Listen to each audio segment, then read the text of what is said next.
Ya, jadi di sini sebelumnya kita ucapkan yang kepada yang kami hormati Ibu Sri Nurul Mila PhD selaku istilahnya pembimbing atau dosen mata kuliah pengantar psikologi Islam, kemudian juga kepada yang kami hormati juga rekan-rekan kalian sekalian yang telah hadir. Kami dari kelompok 3 akan mempresentasikan atau menjelaskan secara singkat tentang salah satu penyakit gangguan mental yang disebut bipolar. Sebelum kita masuk ke materi, kita akan izinkan kami memperkenalkan diri. Saya Muhammad Arif Budiman. Saya Cipriani Nasution. Saya Rizky Nanula. Saya Fatina Zahra. Saya Siti Alfasna ini. Ya, baik, langsung saja untuk meningkat waktu kita langsung masuk ke pengertian bipolar. Jadi bipolar itu adalah suatu gangguan atau masalah kesehatan mental yang menyebabkan perubahan secara drastis dari segi suasana hati, energi, tingkat aktivitas, tingkat konsentrasi, ataupun kemampuan untuk melakukan hal sehari-hari. Kemudian di penyakit bipolar ini dibagi menjadi 2 klasifikasi. Ada fase di mana dia itu merasa sangat senang atau sangat bahagia yang biasa disebut mania atau hipomania. Kemudian fase kedua, fase yang dimana dia itu merasa sangat sedih bahkan hingga putus asa. Itu disebut fase depresi. Nah, kemudian penyakit ini itu sangat mempengaruhi kebiasaan tidur, kemudian mempengaruhi energi untuk melakukan aktivitas sehari-hari atau kemampuan berperilaku. Nah, penyakit ini itu kondisinya seumur hidup, artinya penyakit ini tidak akan bisa sembuh seutuhnya. Kalaupun sudah membaik itu pasti akan terulang kembali. Jadi tidak sembuh secara permanen. Akan tetapi terapi dan pengobatan itu bisa membantu untuk meredakan gejala-gejala atau penyakit tersebut. Kemudian di sini ada jenis-jenis bipolar. Jenis-jenis bipolar ini sebenarnya secara garis besar itu hanya ada 3, yaitu bipolar 1, bipolar 2, dan bipolar dan siklotimik. Tapi di sini kami membawakan ada 6 macam. Yang pertama itu bipolar 1. Bipolar 1 ini adalah jenis yang paling berbahaya, yang dimana ketika seorang menderita bipolar 1 itu dia pasti dalam seumur hidupnya pasti akan satu kali merasakan masa yang dimana dia itu fase mania atau hipomania secara ekstrim atau sangat berbahaya. Dan fase itu bisa menyebabkan atau berpotensi secara tiba-tiba menjadi depresi yang sangat berbahaya juga. Kemudian bipolar 2. Bipolar 2 ini adalah jenis yang hampir mirip dengan bipolar 1. Akan tetapi bedanya itu seorang yang mengidap bipolar 2 itu depresi dan hipomania itu hanya sesekali. Akan tetapi tidak menutup kemungkinan ketika seorang terjangkit bipolar yang jenis kedua ini bisa bisa berubah menjadi bipolar jenis yang pertama. Kemudian yang ketiga ada namanya siklotimik. Ini tergolong bipolar yang langka, tidak sama dengan bipolar 1 dan 2, tetapi dampaknya itu cukup besar. Pengidap bipolar siklotimik ini pada fase depresi dan hipomania itu lebih singkat daripada bipolar 1 dan bipolar 2. Akan tapi sama seperti bipolar 2, siklotimik ini tidak menutup kemungkinan untuk bisa tingkatnya itu naik menjadi bipolar 2 atau bahkan bipolar 1. Kemudian di sini yang ketiga ada yang namanya bipolar campuran, yaitu keadaan ketika hipomania dan depresinya itu seimbang dalam tahun, misalnya 6 bulan hipomania dan 6 bulan depresi. Dan ketika dalam satu fase tersebut, entah hipomania ataupun depresi, itu dia akan menguras atau terjadi energi yang cukup tinggi. Kemudian di fase yang lainnya langsung akan merasakan putus asa, bahkan hingga sampai merasakan ingin bunuh diri. Nah, biasanya ketika ada di fase yang hipomania atau sedang energinya tinggi-tinggi itu, biasanya dokter itu meresepkan obat untuk meredakan fase tersebut. Nah, kemudian ada yang namanya bipolar musiman. Biasanya yang terjangkit penyakit bipolar ini 25% itu polanya atau pergantian dari fase depresi ke hipomania itu 20% tergantung musim. Kayak contohnya mungkin depresi di musim gugur atau musim dingin, kemudian di musim semi dan musim panasnya itu dia berubah menjadi fase hipomania. Kemudian yang terakhir ada yang namanya bipolar dengan siklus yang cepat.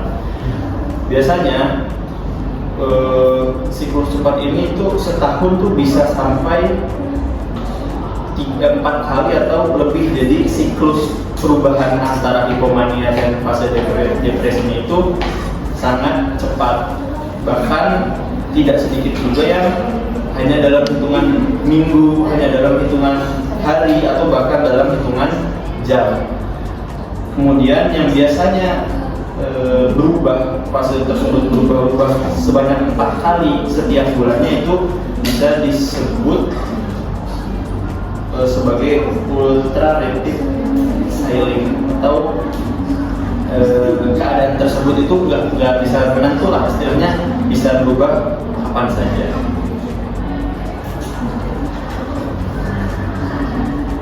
Ya, lanjut, di sini ada indikator terjadinya bipolar. Seperti yang sudah dibahas tadi, bahwasannya gejala utama gangguan bipolar ini ialah perubahan suasana hati secara drastis. Nah, perubahan suasana hati ini dibedakan menjadi 2 fase. Yang pertama itu fase mania atau hipomania. Yang kedua itu ada fase major depresi atau major depressive episode. Nah, mania dan hipomania ini merupakan 2 fase yang berbeda, namun memiliki gejala yang serupa.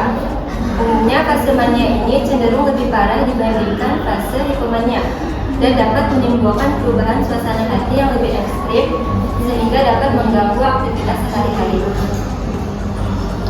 Di sini ada gejala umum di fase mania dan hipomania.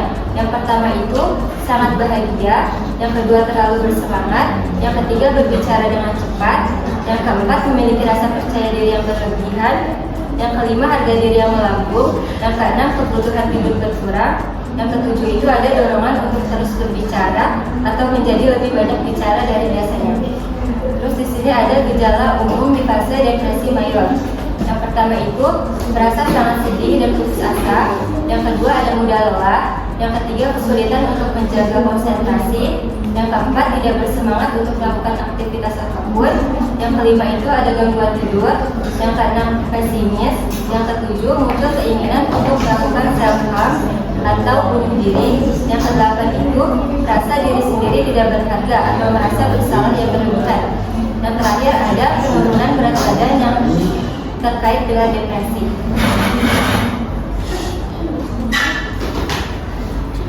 Selanjutnya ada faktor penyebab bipolar. Yang pertama itu genetik atau keturunan. Jadi kalau ada keluarga yang punya bipolar atau gangguan mental lainnya, kita jadi punya risiko lebih besar buat ngalamin hal yang sama. Dari anak dari orang tua yang bipolar bahkan bisa mempunyai risiko sampai 10 kali lebih tinggi. Yang kedua ada ketidakseimbangan kimia otak. Di otak kan ada zat kayak serotonin sama dopamin yang ngatur perasaan dan mood. Kalau zat ini nggak seimbang, itu tuh bisa bikin perubahan suasana hati yang nggak stabil. Salah satunya tuh bisa munculnya bipolar. Yang ketiga itu dari lingkungan. Lingkungan sekitar juga berpengaruh, misalnya pernah mengalami stres berat, trauma emosional, fisik, atau sosial. Itu bisa jadi pemicu atau bikin gejala bipolar makin parah. Yang keempat, ada perubahan hormon. Perubahan hormon terutama di perempuan, misalnya pas lagi hamil atau menopause, bisa bikin mood naik turun dan mempengaruhi kondisi bipolar. Yang kelima itu ada kemampuan mengatasi stres. Ada orang yang susah banget kontrol atau menghadapi stres. Kalau terus-terusan nggak bisa dihandle, itu tuh bisa bikin mereka lebih rentan kena bipolar. Yang keenam itu ada konsumsi zat, narkoba, atau alkohol. Orang yang sering pakai narkoba atau minum alkohol punya risiko lebih tinggi kena bipolar, karena zat-zat itu bisa ganggu mood dan bikin gejala makin parah. Yang ketujuh ada mengidap gangguan mental. Orang dengan bipolar biasanya juga lebih gampang kena gangguan mental lain, kayak gangguan kecemasan, gangguan makan, atau ketergantungan zat. Soalnya mood mereka tuh udah dari sananya gampang banget berubah-ubah. Terus dari yang terakhir itu ada perubahan siklus tidur.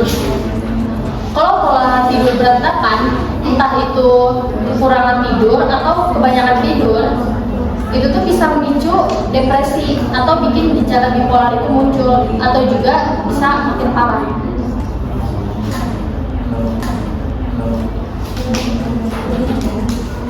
Oke, yang selanjutnya itu cara mengatasi bipolar. Yang pertama itu bisa dengan pengobatan farmakologis, di mana obat itu penting buat ngatur gejala bipolar, terutama buat yang sering ngalamin naik turunnya mood secara ekstrim. Nah, di sini itu ada jenis-jenis obat yang biasanya itu digunain. Yang pertama itu ada penstabil mood. Contohnya itu kayak lithium, di mana ini fungsinya buat ngejaga mood biar nggak gampang loncat ataupun jatuh banget. Nah, selanjutnya ada antipsikotik atipikal. Nah, contohnya itu kayak lurasidone.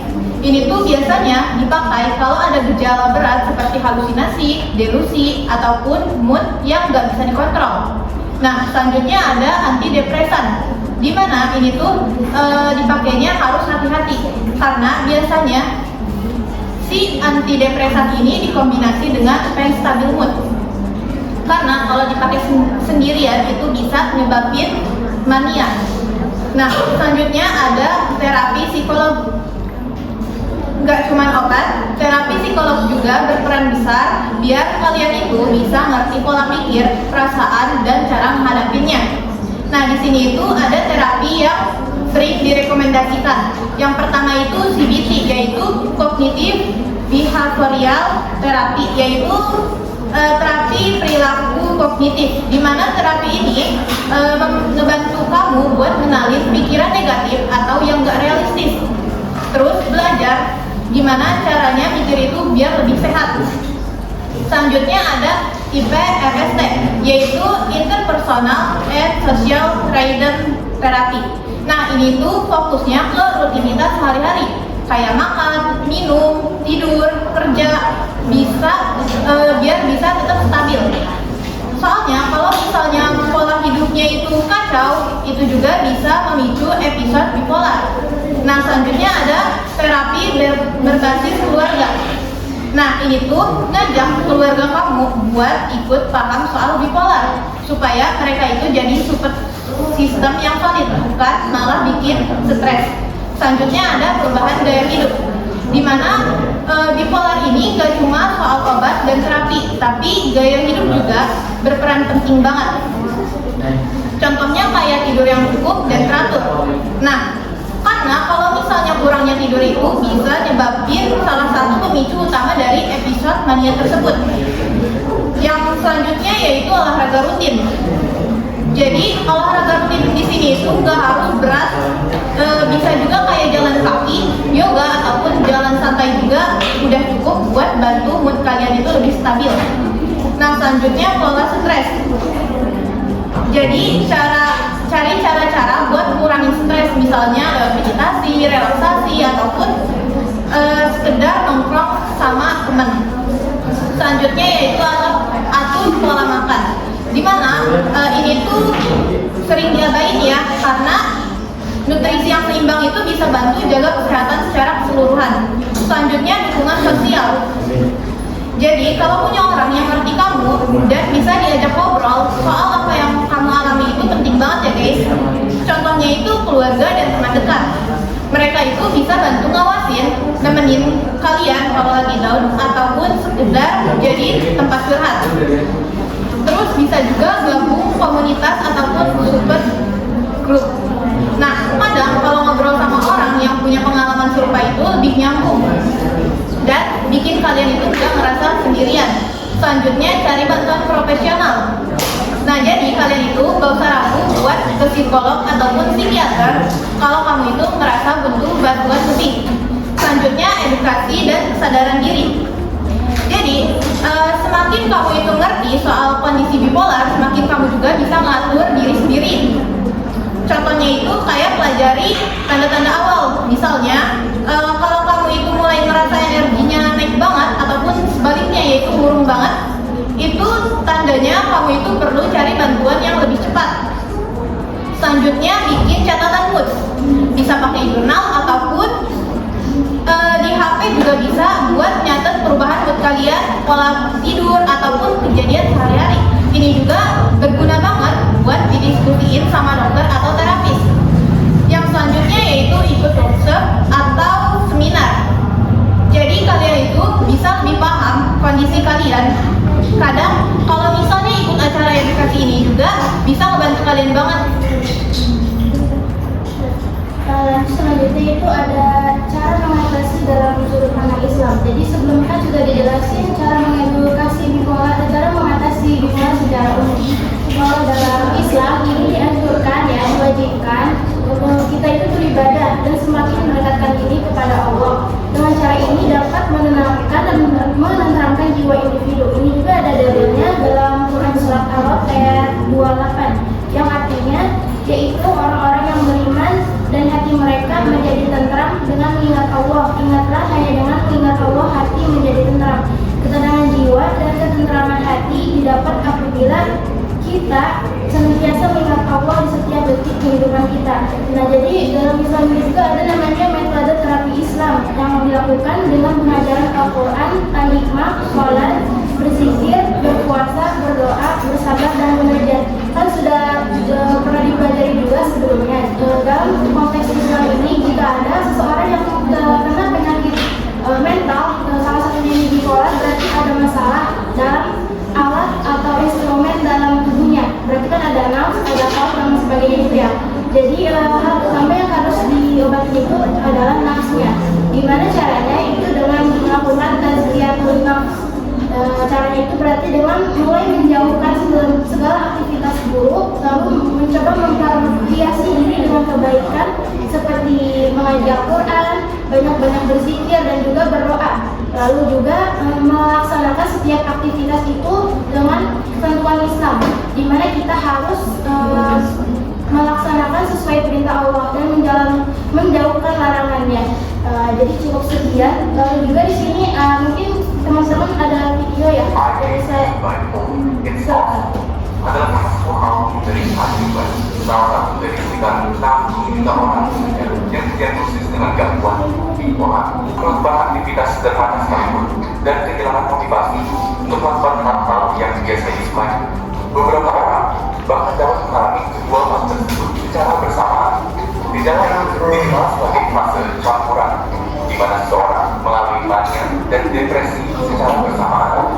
Seseorang juga dapat menjadikan gangguan bipolar meskipun fase yang dialami tidak seintens fase gangguan bipolar pada umumnya. Ini dikenal sebagai gejala hipomania. Penderita bipolar yang mengalami gejala hipomania dapat menjalani kegiatan sehari-hari tanpa masalah dan perubahan terhadap tubuhnya mungkin hanya terlihat oleh teman dekat atau keluarga. Namun mungkin sekarang kalian masih sedikit bingung dengan perbedaan antara gangguan bipolar dan mood swings yang biasa. Sekarang kami uraikan perbedaannya. Gangguan bipolar terdiri dari 3 tipe, yaitu tipe 1, tipe 2, dan siklotimia. Orang yang tidak menderita gangguan bipolar, depresi, atau gangguan kejiwaan lain kurang lebih terlihat seperti ini. dengan naik turun suasana hati, ketika kita menjelaskan dengan kejadian-kejadian tertentu.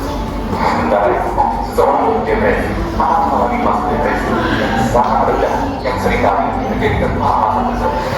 Bipolar tipe 1 mengalami perubahan mood yang sangat kontras dengan fase mania yang berlangsung setidaknya 1 minggu dan fase depresi yang berlangsung setidaknya 2 minggu. Bipolar tipe 2 mengalami perubahan mood yang mirip dengan tipe 1, namun dengan fase hipomania yang menggantikan fase mania. Fase hipomania ini berlangsung setidaknya selama 4 hari. Kemudian kita lanjut tipe siklotimia.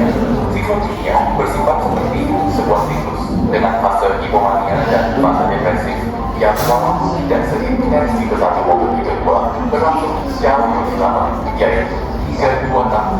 Sama seperti banyak gangguan kejiwaan lainnya, penyebab gangguan bipolar tidak diketahui secara pasti dan layaknya gangguan kejiwaan lain. Salah satu faktor terbesarnya yang meningkatkan resiko timbulnya gangguan bipolar adalah keturunan. Karena gangguan bipolar merupakan kondisi kronis dengan kepala tidak dapat disembuhkan, farmakologi serta pengobatan sangat penting untuk menekan gejala-gejala seorang penderita bipolar. Apabila tidak dirawat, fase mania serta depresi penderita bipolar dapat berlangsung selama 6 hingga 12 bulan. Gangguan bipolar merupakan salah satu contoh dari gangguan kejiwaan yang walaupun tidak kasat mata bisa berakibat fatal jika diabaikan. Bagi orang yang sehat secara mental, mungkin mudah bagi kami untuk menyepelekan gangguan kejiwaan dan mengecapnya sebagai kurang ibadah atau sekedar lebay atau caper. Dan bagi penderita gangguan kejiwaan yang berat, sama nyatanya dalam udara yang kita hirup dan tidak dihilangkan dengan begitu saja. Gelombang mania dan depresi akan tetap datang dan akan tetap menyusahkan hidupnya. Tetapi dengan adanya lingkungan yang suportif serta perawatan medis dan pengobatan yang konsisten, semua gelombang yang kami hadapi bisa dihadapi dengan lebih mudah.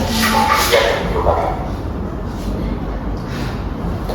Ya, mungkin itu saja penjelasan dari kelompok kami. Kalau tidak, mohon maaf. Wabillahi taufiq wal hidayah. Assalamualaikum warahmatullahi wabarakatuh.